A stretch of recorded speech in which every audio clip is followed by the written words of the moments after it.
Good afternoon. Welcome to the City Club of Cleveland. It's great to see all of you here today. I'm Dan Moulthrop. I'm a member of the Special Programs Committee here at the City Club. We're here today to discuss an issue that actually presents a challenge to our very confidence in democracy. Let me cite some facts that will help describe this. In November of 2012, Ohioans voted 51% in favor of President Obama. Yet the congressional delegation elected that November is 75% Republican and just 25% Democratic. That's not because Republicans were more successful in rallying the vote. That's because Republicans, this time around, controlled the redistricting process and drew lines favoring incumbents and GOP candidates. To be sure, Democrats have had that very same power in past decades and have abused it in similar fashion. What all this means is that, by and large, voters do not choose their congressional representatives much of the time. It's, in fact, members of Congress who are choosing their voters. There have been 3 significant attempts at redistricting reform in the past 7 years. All failed. Issue 2 failed this last November. Another ballot initiative failed in 2006 as part of the Reform Ohio Now effort. And in between those 2 proposed constitutional amendments, there was a significant legislative push that never found the needed bipartisan support. But we seem to have entered a new era, an era in which there is actually bipartisan agreement that the way we currently draw congressional boundaries is likely not in democracy's best interest, and that it risks undermining our faith in the institutions that serve us. There's a growing consensus among voters and lawmakers that however partisan the process must be, we can do better. How exactly we might do better is the question I personally hope gets answered today. Fortunately, we have with us one of the best interviewers and political reporters in the state to help us search for that answer.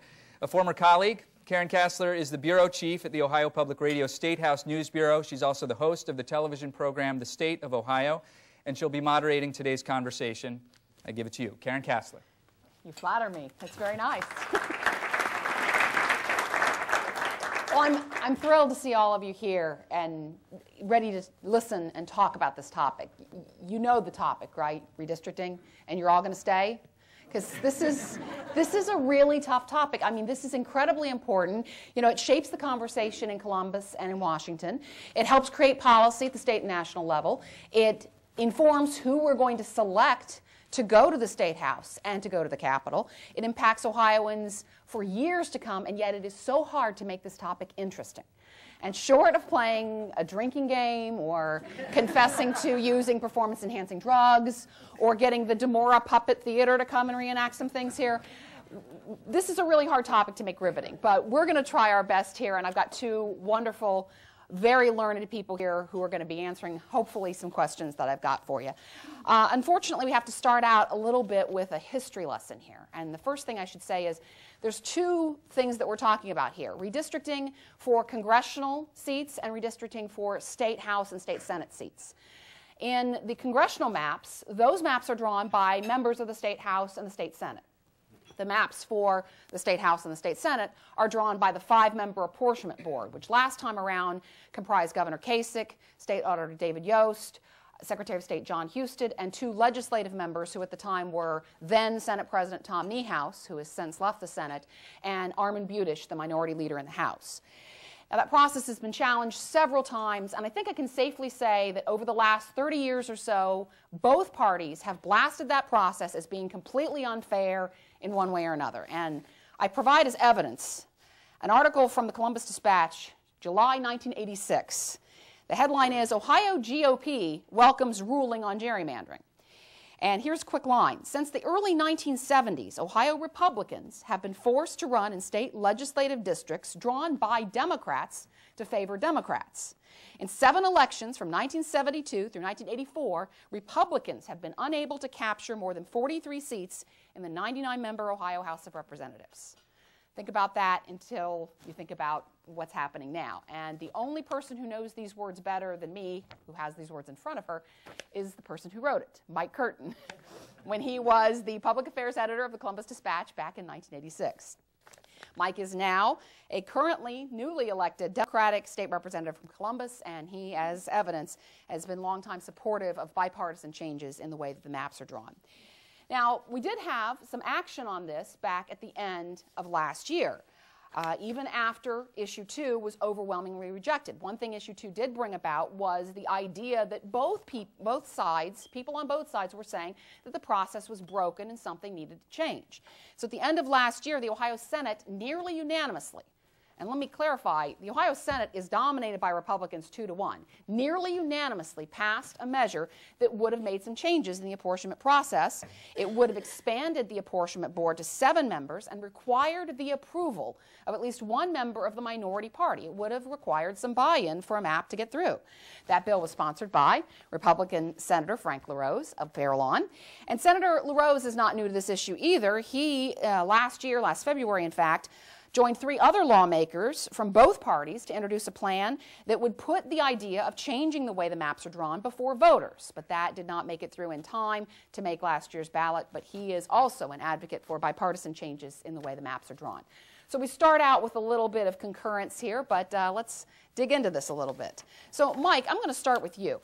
I have heard Speaker Bill Batchelder, new Senate President Keith Faber, Secretary of State John Husted all say that the process of redistricting reform is a priority and 2013 is the year it's going to happen. Do you think it's going to happen? I think the Senate will move on redistricting, much as the Senate moved on redistricting in the latter part of 2012. Thank you to Senator LaRose and some of his colleagues who were putting, I think, good government, ahead of partisan politics to try to move it. As you mentioned, it passed almost unanimously by the Senate, passed 32-1, went to the House and died in the House, unfortunately. A lot of good work went into that plan, I would assume, and Senator LaRose would know better than I, but I believe that it will probably start in the Senate again. My guess is something will come out of the Senate, hopefully in the first 6 to 8 months of the session when there's a chance to do something other than the budget in the first half of the year. But Speaker Batchelder has consistently said publicly that he would like the newly formed State Constitutional Modernization Commission to take up this issue. And so just by his public pronouncements, it looks as though there's not buy-in from the leadership of the House to move on this as there is in the Senate. I'm disappointed in that. I would hope Senator Batchelder would reconsider, because I believe if they kick this over to the State Constitutional Modernization Commission, which is a commission which can and I think will do great work for this state, when it comes to redistricting and reapportionment, we already know what the right thing to do is.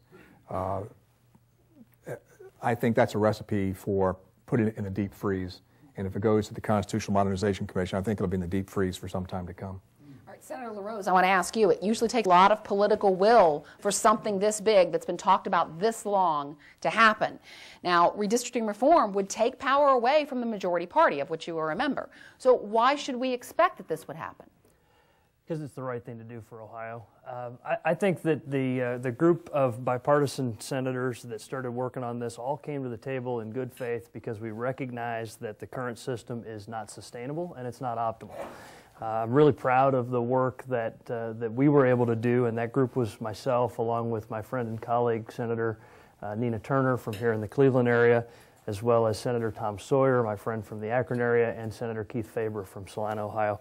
We all came together representing left, right, center, and Republican, Democrat, et cetera, to work on this in the recognition that Ohioans want this process changed. We wanted to do something that's not good for Republicans, not good for Democrats, but good for the state, and sets up a balanced process for doing this. Because the biggest shortfall right now is that it is a winner-take-all proposition, and most Ohioans recognize that we can do better than that. I want to ask you, keeping with this idea of if it does happen, your bill would change the apportionment board. And as I mentioned earlier, there's 2 processes here, so to speak. There's the congressional maps and the state legislative maps. Would the idea be to change the process by which both are drawn? Correct. Senate Joint Resolution 5, which we passed, as you mentioned, 32-1 at the end of the 129th General Assembly just a couple weeks ago, creates the Redistricting Commission that's responsible for both state legislative redistricting as well as U.S. congressional redistricting. And then, of course, as you mentioned, the most important part of that is that any maps that would pass have to have both majority and minority support in order to move forward. Let me ask you a little bit about the idea of the majority versus the minority. Let me start with you, Representative Curtin. You're in the minority, and the minority is pretty small in the Senate, definitely. Do you feel in the House too? Well, do you feel like you have the political power to push this forward if indeed it doesn't come up? The Democrats do not know. The Democrats have 39 seats in the House, so we don't have any power. The Republicans have supermajorities now in both chambers, so whatever is going to happen in each chamber is going to happen because there's Republican leadership. Hopefully, because we're in the run-up now to the 2014 statewide elections, there'll be an inducement on the part of folks in the executive branch and legislative branch to show some bipartisan bona fides. Virtually every state, every newspaper in this state last year, whether or not they endorsed Issue 2, stated that the process is broken, that Ohio has one of the most egregious gerrymandering recipes in the country. And so there's a lot of eyes on this. There's a lot of impetus behind reform. There is the ingredients for this to get done if the will is there. But the minority cannot exert leadership other than to try to show that we too want to compromise on a truly bipartisan plan and not play games with it. Here's a question for both of you. I've heard you both say it's the right thing to do. So I want to ask you both, starting with you, Senator LaRose, what is the right thing to do in your mind? Is this something that partisans should do, should draw these maps? Should it be a nonpartisan commission or some other organization like that? What is the right thing to do in your view? Well, I guess I'd begin even simpler than that. The question right now among some folks is it the right thing to reform the current process, or is it the right thing to keep the current process in place? So I think that it's an important conversation that we're having, and this one doesn't break on Republican and Democrat lines because there are plenty of folks on both sides that have various different opinions on it. I believe, and I'm glad that 32 members of the Senate believe, and many others, that it's the right thing to reform redistricting. I personally believe that it's the right thing to reform redistricting because it's the cause of a great deal of political dysfunction, both in Columbus and in Washington. I think that the voters of Ohio are demanding that we reform redistricting because it doesn't meet their expectations for how the process should be done. The proposals that I've put forth, along with other colleagues, have created a scenario that first recognizes that this is a partisan political process. There, I don't believe, are any panel of perfectly non-biased individuals that you can find that are going to devote months of their lives to drawing perfectly unbiased lines. I just don't think such folks exist. I think it's a bit of a fool's errand to try to find them. I think you recognize that it's a political process. You create a scenario where duly elected Republicans and Democrats, or whatever majority and minority is into the future, come to the table and are forced to work as statesmen and women to find a compromise solution. And that's at the heart of the proposals that we've put forth. Representative Curtin, what is the right thing to do in your view?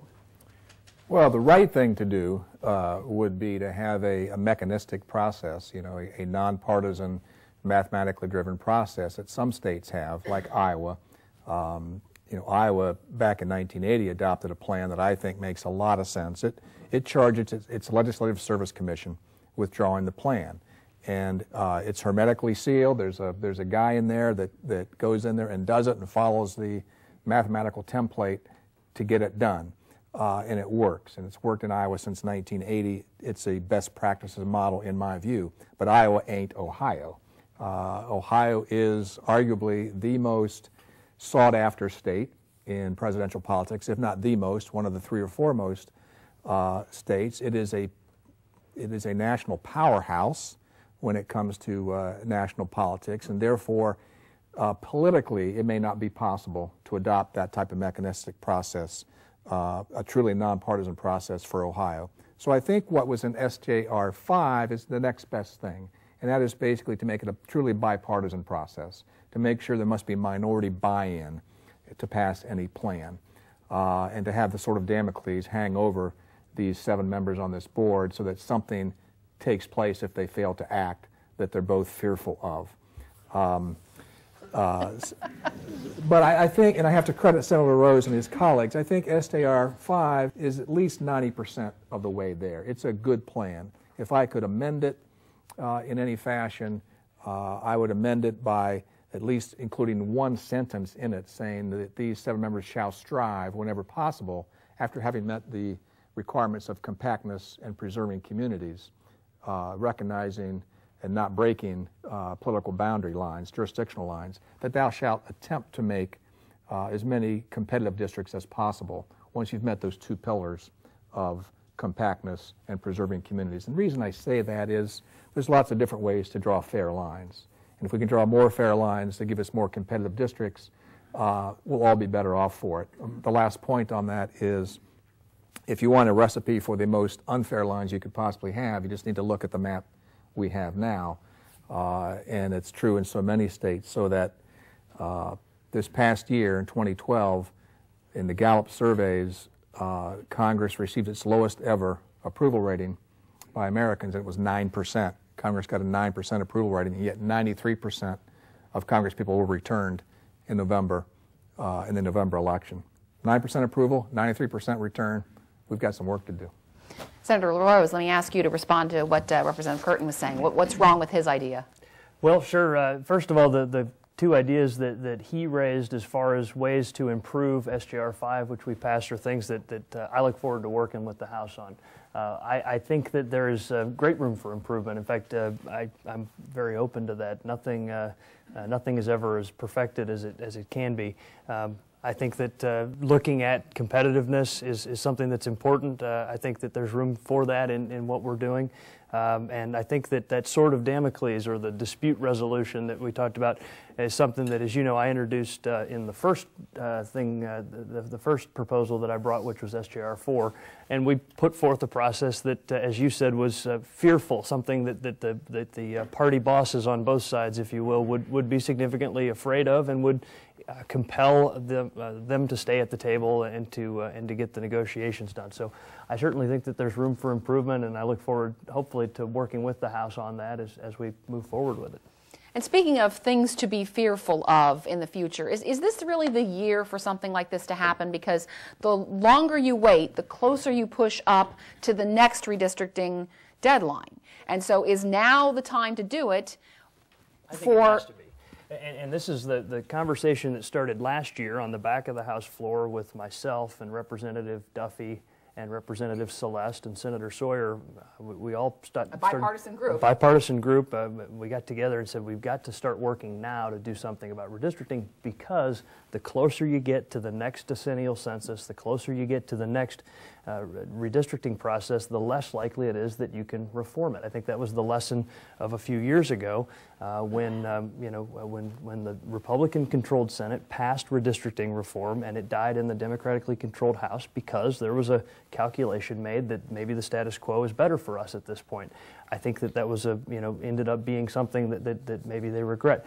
As we get closer to 2021, the next time we draw district lines, the prognosticators will start making the determinations of whether there's maximum partisan advantage in the status quo or changing something. Let's reform this now before we start getting closer to that process. Now is the window of opportunity, and that's my fear with shuffling this over to the Constitutional Modernization Task Force. A great set of minds there, and a good group of folks to look at a number of the issues that face our state. But this is something that we need to act on soon.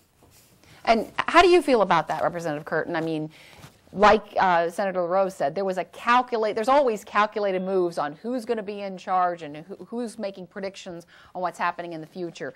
This is a long time, though, that we're talking about between now and 2021. Do you think now is the time, or if it doesn't get done now, it might get done later? Now is the time. Every month that rolls by in which this does not get done increases the likelihood that it's not going to get done. So those of us who consider ourselves bipartisan agents or trying to work across the aisle, trying to work for something bigger than the next election, and the newspapers in that category, a lot of legislators are in that category, a lot of good government groups are in that category. we have to keep the pressure on any way we can and increase the likelihood this is going to get done in the first 8-9 months of 2013. If it doesn't, if we're well into the 2014 election, my fear is it will just fall off the radar. And if it's in the Constitutional Modernization Commission, which, by the way, is co-chaired by Speaker Batchelder, my fear is it's going to get put in the deep freeze. It's interesting to hear you both say that you are concerned about the Constitutional Modernization Commission being the vehicle by which this would be pushed forward, because that's certainly been what Speaker Batchelder has said, that is the place for redistricting to be considered. And the Constitutional Modernization Commission is a panel of elected lawmakers as well as public members who have been put together to try to come up with some ways to change some things in the Constitution. But you both think that this is maybe not the way to do it. Maybe the legislature should be doing it? Well, eventually the legislature has to do it. There are only a couple different ways that we could possibly reform the redistricting process. The first one is through the gathering of signatures to put it on the ballot. My concern is that that will, by its nature, not be a bipartisan or a balanced process. There'll be the Republican plan, and they get signatures, and there'll be the Democrat plan, and they'll get signatures. That's not the best way to go about this. I think that it's our job and it's our responsibility as the elected representatives and senators of the state to work this out. So to be referred to the ballot by the General Assembly takes a supermajority vote in both chambers. The Constitutional Modernization Commission, again, great set of minds, and I look forward to the work that they're going to do. They are, in effect, an advisory body. They can make recommendations to the General Assembly, but it still has to pass in both chambers with a supermajority vote. We laid down a roadmap in the Senate just a few weeks ago for how we can do bipartisan redistricting reform. There's room for improvement, but let's move forward on that and get a vote in both chambers by this late spring so that we can get it on the 2013 ballot. The Constitutional Modernization Commission is 32 members, 12 legislators, and then 20 others appointed by those 12. They're going to study all sorts of issues: merit selection of judges, tax reform, any number of very difficult and thorny issues. Term limits. It's sort of a BRAC commission for the state, as it were, and they're going to have plenty on their plate. In order to get anything done, they have to recommend by a 2/3 vote of those 32 members to recommend something to the General Assembly. And then, as Senator LaRose said, the General Assembly, in order to put something forward to the ballot for Ohioans to consider amending the Constitution, takes a 3/5 vote in each House. Now, if reapportionment reform and redistricting reform was something that hadn't been studied very much, was something that required a lot of more research to be done, that was hasn't new, been done yet, was different. then I'd say, okay, put it in the Constitutional Modernization Commission. But all the evidence is on the table on this issue. Everybody in leadership knows what the factors are in this equation. And it's only a question of what factors they're willing to plug in and which factors they're going to leave out. It's to kick it to a study commission is, to use an overused term these days, kicking the can down the road when we know what the right thing to do is. It's there, let's do it. I want to ask you a couple of detail-oriented questions about the process, and I'll start with you, Representative Curtin. This idea of compactness and contiguousness and some of these issues that almost are contradictory and conflict with one another when you're trying to draw these maps. How do you get around that? Well, the two most important pillars in reapportionment or redistricting reform are not contradictory. They are compactness and respecting the jurisdictional boundary lines, respecting communities. Those are the sine qua nons, the must-haves of any fair reapportionment plan. They're kind of vague, though. They're not vague. Now, I think you need to define compactness if you can, like Iowa does. Iowa says the geographic center of a district shall also be the population center of a district. You measure those things mathematically. If you're requiring the geographic center of a district to also be the population of the center of the district, and those two dots must match, ipso facto, you've got compactness.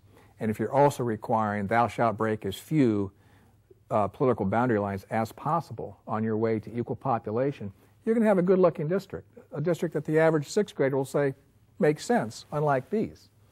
Where you get into difficulty is in trying to define competitiveness. And so here's where I would agree with Senator LaRose. I wouldn't try to define it. It's elusive. Competitiveness rises and falls with the economic cycle. It rises and falls with the attractiveness of candidates. And this is where I get in trouble with some of my Democratic colleagues who want to define competitiveness. It's a ghost. Don't try to define a ghost. Simply state in the amendment that the drafters of these maps shall attempt, after they meet the requirements of compactness and not breaking jurisdictional lines, to draw competitive districts. If they would do that, I think we'd have a rational, sound, long-lasting plan. It's not difficult. I visited the Metro High School back in the fall, one of the leading high schools in Columbus. Admittedly, these are bright kids. It's a magnet school. But the 9th grade class figured this thing out in about 15 minutes.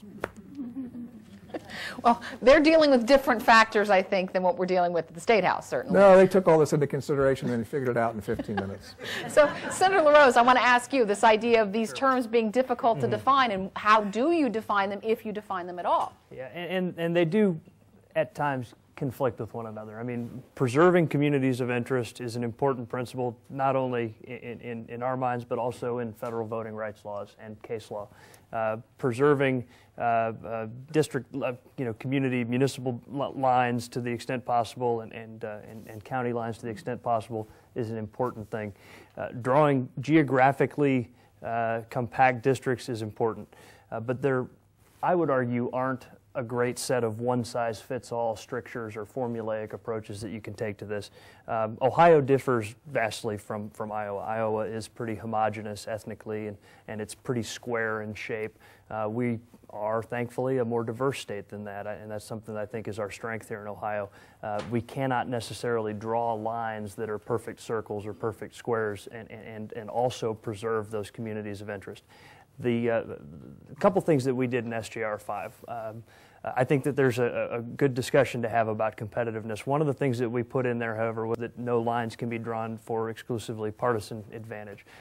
What that means is that the drawers of these lines, if challenged, and it often will happen that they're challenged in court, have to have some justification other than partisan advantage when they describe why their lines are drawn in a certain way. We put in SJR 5 standards or principles forward. Communities of interest should be preserved. Every effort should be made to draw compact districts. But then we believed that you have to allow that bipartisan panel to work it out and to find that compromise, which, contrary to some popular notion recently, is compromise is not a dirty word. It's the process by which we find how to move forward together as a people, and forcing that panel to find that compromise is the ultimate goal of SJR 5. The secret sauce in this whole thing is a bipartisan requirement. That solves a lot, and it solves more than any requirement that thou shalt be compact or thou shalt not break political boundaries. And the best example of that is the requirement that state legislative districts be compact has been in the Ohio Constitution since 1851. Since 1851, it's been in there. And guess how often it's been honored? It hasn't been. Unfortunately, the Ohio Supreme Court failed by a 4-3 vote to uphold the clear evasion of compactness because it didn't want to. So requiring a bipartisan sign-off is the essential ingredient to getting a realistic map drawn. I want to ask you, too, about the process and the transparency of it. One of the things that Issue 2 sought to bring about was a way for people to find out a little bit more about the process. Democrats had criticized the congressional map this last time around as being drawn in a secret bunker room with clearly Republican intentions and guided by the hand of U.S. House Speaker John Boehner. So I'm wondering, how do you get transparency in the process so people really feel like that it's not partisan, it's bipartisan? Well, there's a couple things that we did in the resolution that we put forth and passed in the Senate, and I'd love to hear suggestions for making it better. But we required all meetings be public. We required that after the maps were proposed and before they're passed, that there be an opportunity to travel to a few different geographical places in the state and receive public input and to hear that public input and make changes to the maps based on that. Another thing that we didn't do in the resolution, because it would be more properly done in enabling legislation that comes afterwards, it wouldn't be something that we'd write into the Constitution, is to change the way the sort of administrative support functions to do the line drawing. Right now, there's a chunk of money given to the Republicans, there's a chunk of money given to the Democrats, and they each get to hire operatives that buy computers, and with GIS technology being what it is, they've gotten much better at knowing who is in each house and how to draw lines that put people in districts that maximize partisan advantage, and that's that's the flaw with the current process. We decided that a number of my colleagues and I decided that that's not an optimal way to do it, to give that chunk of money to each party. That there's an entity of state government that has a sterling reputation for being able to render nonpartisan support to the General Assembly, and that's the Legislative Service Commission, and that we would set up an office of redistricting information or redistricting services within the LSC that would only exist within a year of and a year after the decennial census process, and they would provide the back office support. They would draft the maps based on the input of the members of the Redistricting Commission. Granted, I'm certain that down the road at the Republican Party headquarters and down the road at the Democratic Party headquarters, they would have their own map drawers. That's fine. They can pay for that on their own. The taxpayers don't have to pay for that, and they can strategize as they wish and offer suggestions to their members of the panel, and then that's going to happen. You have to allow for that, or expect it at least. But that's a couple of the ideas that we have, but I'm open to any others. We'd love to make it as transparent as possible. That is what makes the process work. And Representative Curtin, would that be good enough for some of the critics on your side who had said, we need to change this process because people need to see it. It needs to be out in the open so people can trust that it's not these backroom deals?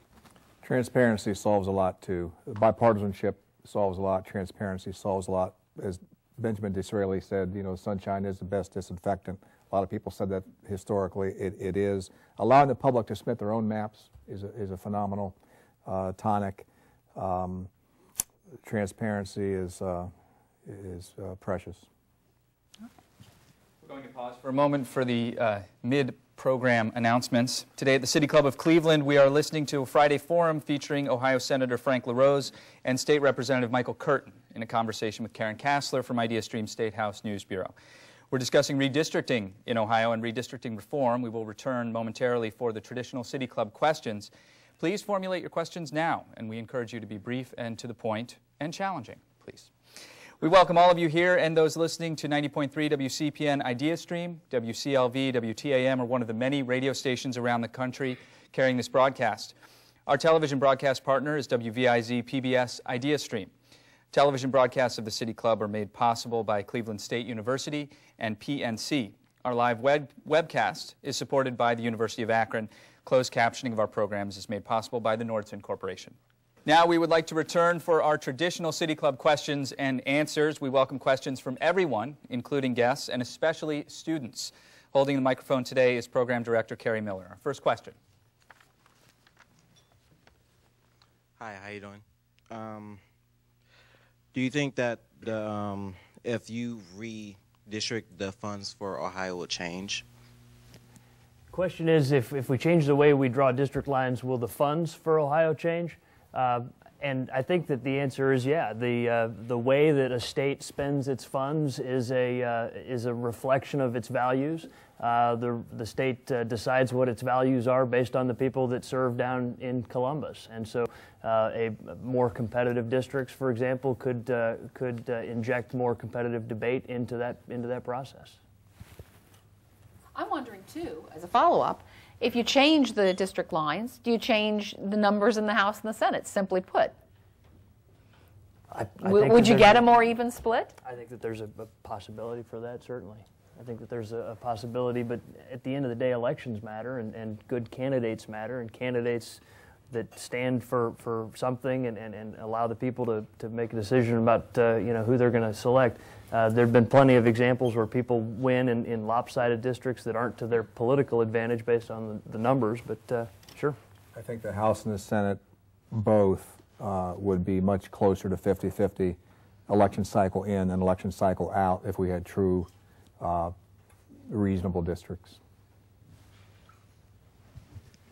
I noticed that both the Senate joint resolution and the House joint resolution, which was introduced, I think, by Representative Celeste and Duffy, they both provide that courts shall not draw the map. Now, what is the sword of Damocles that hangs over the Redistricting Commission if they don't agree? Sure. Well, and what we're talking about here is Senate Joint Resolution 4, which we introduced last spring, which didn't receive action. The one that was passed a couple weeks ago was Senate Joint Resolution 5. And there's a common thing that we included in Senate Joint Resolution 5 that you point out, that courts can't draw maps. Courts can compel the Redistricting Commission to go back to the drawing board, but we don't want to have a scenario where judges are drawing the maps for the state of Ohio. I think it's fine for the judges to compel them to say, you have violated the Constitution, you should go back and redraw new maps. But we took pains to put in there that the map should be drawn by the Redistricting Commission and not by a judge. The sword of Damocles, we included in SJR 4 an idea that was just that. It's an idea. We're looking for other ones. There is not a dispute resolution in the one that we passed from the Senate. What we had was this: if by a date certain the Republicans and Democrats that sit on the Redistricting Commission can't reach a compromise, then they're given 1 week to come up with their best map, their best compromise map. And then those maps would be put on the ballot as choice A or choice B for the voters to decide. Now, I believe that would encourage both parties to put forward the most reasonable map they could find. There's a point that's been made that could be a downside to that, is that if one side or the other was able to raise funds to go on television and say, vote for map A or vote for map B, there could be an outsized influence in the process there. But I really believe that map A and map B in that scenario would be pretty similar to one another because, again, we would be putting maps forward, each party, that they would hope to win the approval of the voters. And then the real sword of Damocles, and this is one that I recognize is a little bit controversial, is we said if the Republicans and Democrats can't work out their map drawing, that for that 10 years under which those maps are in effect, that we essentially had to ask the voters to decide, we would not have partisan primaries in the state of Ohio.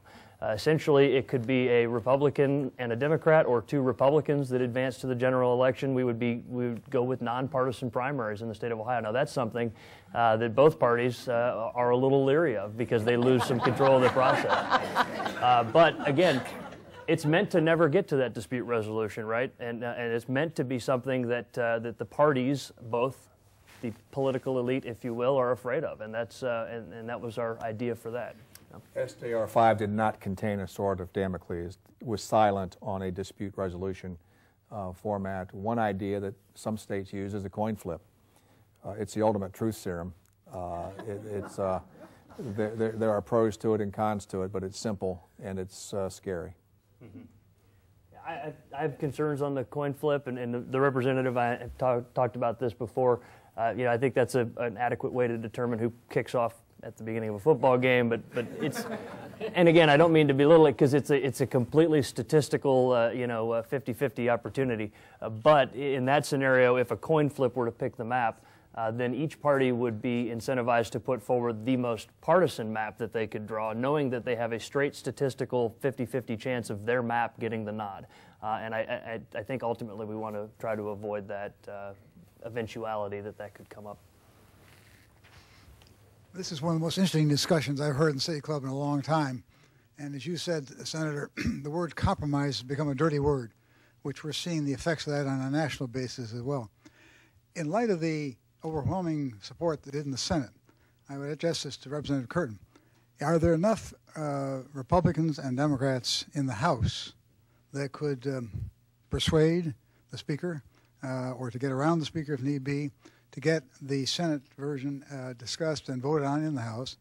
If not, what are steps that can be taken by citizens group and the public in general to try to get this that resolution that the Senate passed, get it passed in the House? Well, we're only 2 weeks into the session, and the only session we've had so far is the ceremonial swearings in. So, you know, the dogs have barely started to circle each other so far to see, you know, how this session might shape up. Speaker Batchelder is a formidable influence in the House. He doesn't seem to have too many members looking to buck him very often. However, he's term limited. The Speaker will be done after this session of the legislature, and that in itself, you know, is a lever of influence in that body. I'm hoping that once this session gets rolling, that a number of us on both sides of the aisle are able to respectfully advance the idea of joining hands with the Senate, taking SJR 5 as a template, seeing if it needs a few tweaks here and there, but it's a good piece of work. And I give Senator LaRose all the credit in the world for being part of that cabal to push it forward. Cabal in the best sense of the word. We have to get this done, and I think Speaker Batchelder is a realist. I think this can be part of his legacy, and he's a historical-minded guy who understands what legacies mean. I think we can get this done in the House as well as the Senate. And the history is important here.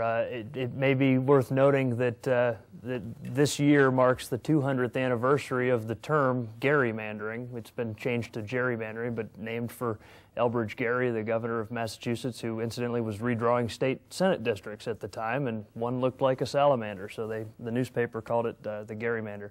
2013 marks 200 years of that term being in existence. Hopefully we can banish it to the history books. But you know, leadership matters, and this was not something that we could have gotten done 6 months ago in the Senate. But as one member starts talking to another and says, you know, the voters really want us to work on this. The people of Ohio expect better. We should change this. That conversation gets started. People are hopefully willing to abandon their strict sort of partisan loyalties in some cases and do what's best for the people of Ohio. That's what we did in the Senate. And it was difficult. There were people rolling marbles under our feet up until the very end. You know, when we were meeting to work on this, we were hearing equal levels of complaints from Republican political operatives and equal level of complaints from Democratic political operatives. That told me we were in the right spot. And that told me that we should continue on. And as I said on the Senate floor, pass something that's not good for Republicans, and something that's not good for Democrats, but something that's good for Ohio. It sets up a balanced process. That's what we were trying to do, and I think that's what we did. There's some work to do to make it a little bit better and hopefully get it passed in the House. Good for you. Linda, excuse me, Linda Mayer, League of Women Voters. I realize that some of the bipartisan solutions that you're talking about would go some distance towards fixing some of the problems of gerrymandering, but what about the other things that need solving too? And I'm especially interested in the side effects of one-party safe districts when the elections, the primaries, are meaningful in one party, and the general elections, the general elections are usually not meaningful at all. Domination by the party's base voters, for example, and then the resulting intransigence of legislatures.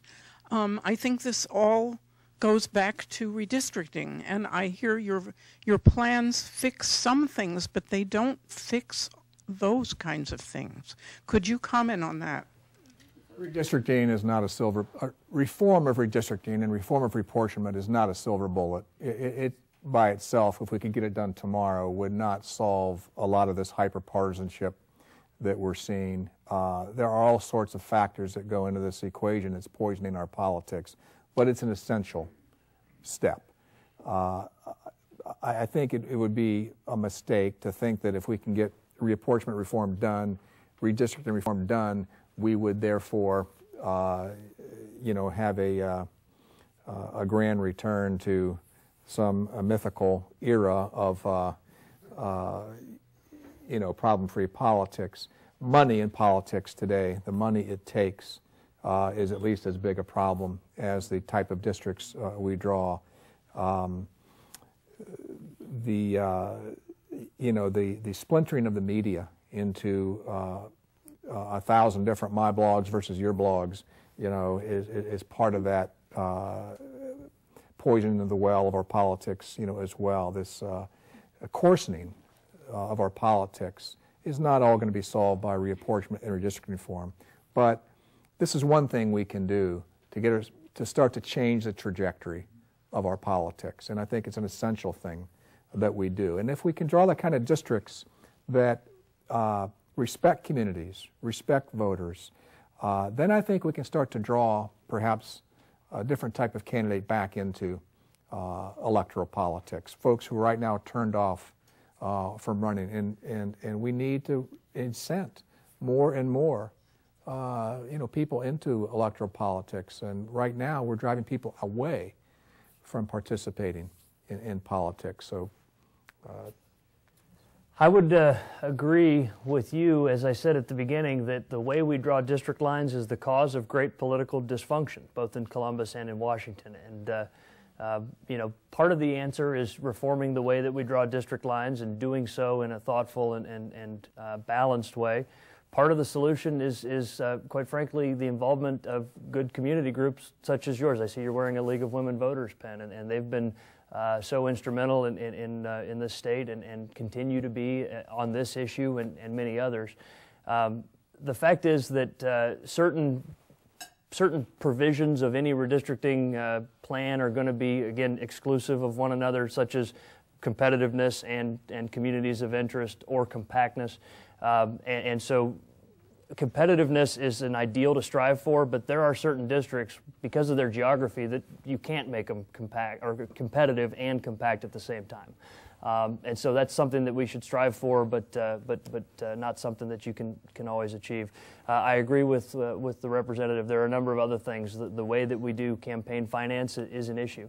The civil discourse in general, the coarsening, as he said, is something that we all need to work on, and it's all of our responsibilities, those of us in elected office, but also the voters. Let's try to excise some of these words, such as hate, from our vocabulary. We can have political opponents, we can have our ideological debates, but we shouldn't dislike or hate one another as a result of that, and redistricting is part of that. The way that we do campaigning is part of that. And it's going to take all of us working together to make it better. It seems to me that the last time around on issue 5, nothing was said until about the summer of last year, and then it went down because there was a fear that it was going to be a congressional amendment, or a constitutional amendment rather, and could only be changed by another constitutional amendment. My suggestion to you, and it's sort of following up on my friend, is that you publicize what's going on, and that you do it through the League of Women Voters, because they at least have an aura of being independent and not acting nobody's acts. And indeed, issue 2 would have been a constitutional amendment. It pretty much had to be. Yeah. It had to be. The only way you're going to change this is through a constitutional amendment. Because the current process is written into the Constitution, so the only way to change that is through a constitutional amendment. I believe, and I was asked this when we started pushing SJR 5, some people said, well, we just had a vote on redistricting reform, and that was defeated soundly. And I told people that let's not be confused about this. Issue 2 went down, I believe, because it had its own flaws. One of them, I think, is the fact that it was overly complicated. It amounted to this Rube Goldberg kind of device, I think, and people were confused by how it actually functioned. But the fact that issue 2 went down to defeat this past year doesn't mean that Ohioans want to keep the status quo, because I think that that's the furthest from the truth. And so that's why we need to move forward and change the way we draw district lines. And issue 2, it should also be said, went down because there was quite a lopsided spending on the part of the people who didn't want it to pass versus the backers of it. I think that could be a contributor to it, but I think that the voters get it right. And when thoughtful people examined the issue, they decided that this wasn't the right reform for Ohio. And a lot of the thought leaders in the state, including a number of our newspapers, and I participated in some of the editorial boards, some of those thought leaders in the state who aren't influenced by the spending of campaign money decided that this wasn't the right solution for the state of Ohio. When you try to amend the Ohio Constitution through the initiative process, and we've had the initiative in this state since 1912, your chances of passing anything are less than 1/3. Fewer than 33% of all the initiated proposed amendments in the state have ever passed. The way you pass an amendment is to get both parties behind it. Then you've got about a 60 to 75% chance of passing amendments. I don't believe that an initiated amendment that only has the support of one party will ever pass in this state, because the state is so politically balanced. So you have to come up with a plan that's got the support of both parties. Now, I supported issue 2 last year because it was something. It was the only horse in the race. And if you abhor the current process as much as I do, then you get on that horse and you ride it. Even though, you know, it had a broken leg, you ride it anyway and hope you establish some momentum for the next race, you know. So it was flawed. It was way too complex for the average person. It only had the support of one party, so it was, you know, debilitated from the start. But it was something that I'm a true believer, though, that we will not get reapportionment reform and redistricting reform in this state if we don't have the buy-in of both parties. That's our state's history. And it's important, therefore, that the conversation continue, and that's why it's so important that there be dialogue like this, and that if you all care about redistricting reform, that you talk to your representatives about it and your senators, so that we can keep the pressure on, because we've got to do something to make it better. Exactly how does redistricting impact Cleveland? The question was, sir, how does redistricting impact Cleveland? Yes. Well, it impacts every city in the state, but it impacts Cleveland and where I live in Akron and Western Summit County, because this is the way that we draw the lines for the districts. And so if you put all of the Republicans in one district and all of the Democrats in another district, well, then you're not going to have a competitive election in those cases. And those people that are elected to represent those districts may be good people, they may be a good public servant, but their first concern is going to be winning a primary. The election before the election, right? And if they're more concerned about winning a primary and less concerned about winning a general, they may tend to move too far to the right or too far to the left to represent the interests that all of us share in common. The 9th Congressional District, which stretches from Toledo to Cleveland, and it's on this map over here if you get a chance to walk by these maps after lunch, is the worst affront to voters in the history of the state of Ohio. It's not a slap in your face, it's a slap in your face. It's smacking you upside the head, it's kicking in the groin. It's just, you know, it's as bad as it can be for Cleveland. We need to have congressional districts that are as coterminous as possible with our economic economies, you know, with our regional economies. This state is a complex state. The Cleveland economy is not the Akron economy, it's not the Columbus economy, it's not the Toledo economy. We have to have congressional districts in which our congresspeople represent a coherent economic whole, so that that person can do the best job possible in Washington and elsewhere for the people of this state. The proof of the pudding is just take a look at the way these districts look. Nobody can properly represent the voters of the 9th District because that district is, there's no there. You know, it's about this much land stretching along the shoreline, and God forbid we have a couple bad years of erosion, it may be gone altogether.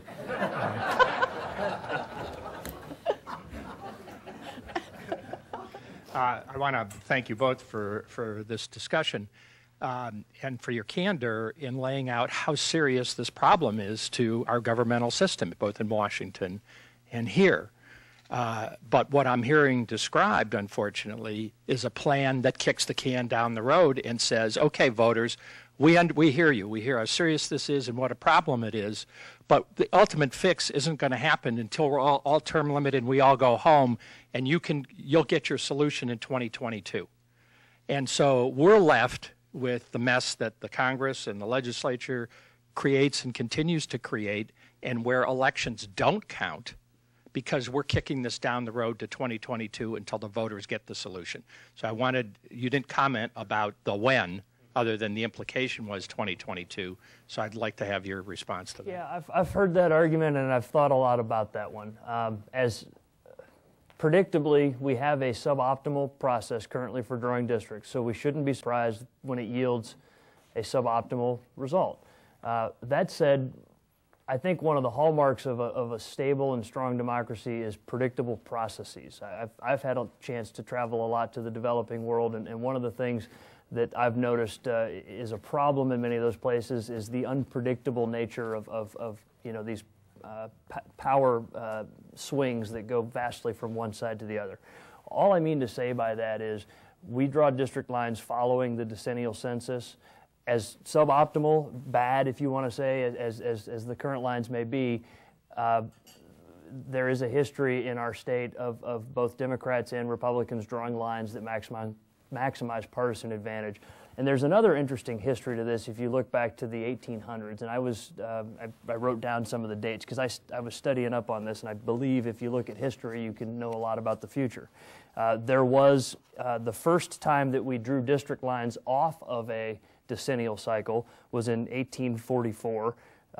The Whigs had taken control and were angry that the Democrats had drawn lines that were unfair, and so they drew all new lines in 1844. And then it went back to pretty stable until the 1880s, and they started doing it every time partisan control changed in the legislature. So, if you can just redraw districts whenever you want, it doesn't make for the most stable process, and that's not what I think the people of Ohio expect. So even if the process changes, you want to keep the maps till 2022?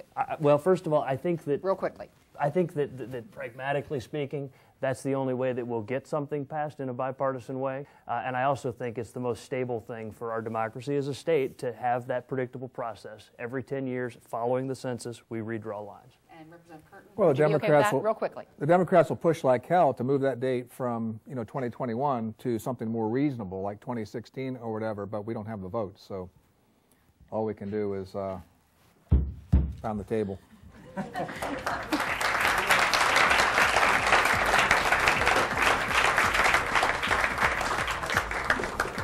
Today at the City Club of Cleveland, we've been listening to a Friday Forum featuring Ohio Senator Frank LaRose and State Representative Michael Curtin in conversation with Karen Kasler from IdeaStream's Statehouse News Bureau. Thank you very much, panel. Thank you very much, ladies and gentlemen, and listeners and viewers. This forum is now adjourned. For information on upcoming speakers or for podcasts of the City Club, go to cityclub.org.